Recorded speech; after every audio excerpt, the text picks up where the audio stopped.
Ces enfants, qui est ce quatrième homme? Je vais vous dire qui il est. Dans la Genèse, il est la semence de la femme. Dans Exode, il est l'agneau pascal. Dans Lévitique, un grand prêtre. Dans Nombre, une colonne de nuée le jour et une colonne de feu la nuit. Dans Deutéronome, il est le prophète comme Moïse. Dans Josué, il est le capitaine de notre salut. Dans Juge, il est notre juge et législateur. Ruth, il est le rédempteur. 1 et 2 Samuel, il est un prophète de confiance. Dans Roi et Chronique, notre roi qui règne. Dans Esdras, le scribe fidèle. Dans Néhémie, le reconstructeur des murs détruits de la vie humaine. Dans Esther, notre Mardoché.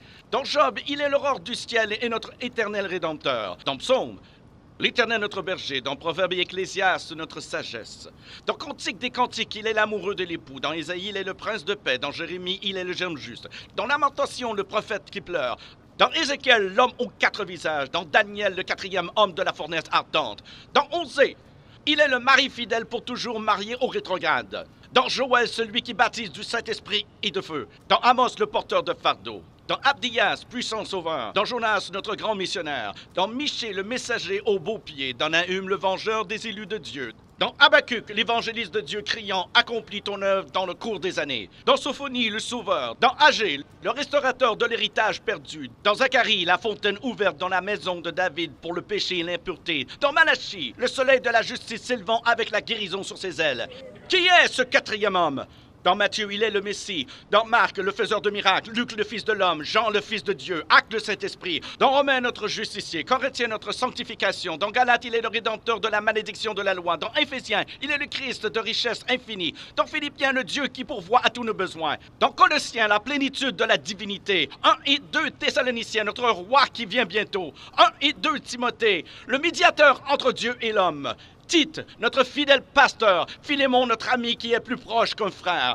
Dans Hébreu, le sang de l'alliance éternelle. Dans Jacques, le grand médecin. 1 et 2 Pierre, le grand berger. 1, 2 et 3 Jean, il est amour. Dans Jude, le Seigneur venant avec 10 000 de ses saints. Dans Apocalypse, le roi des rois et le Seigneur des seigneurs.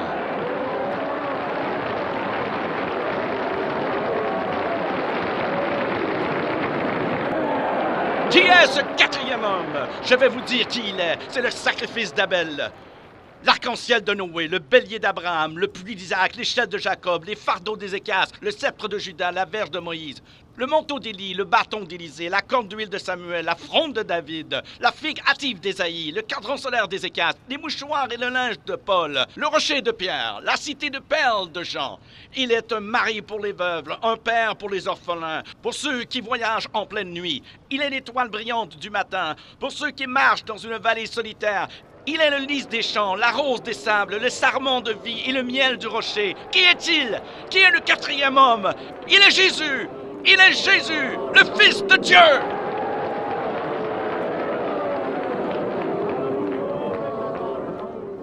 Le quatrième homme savait que les 3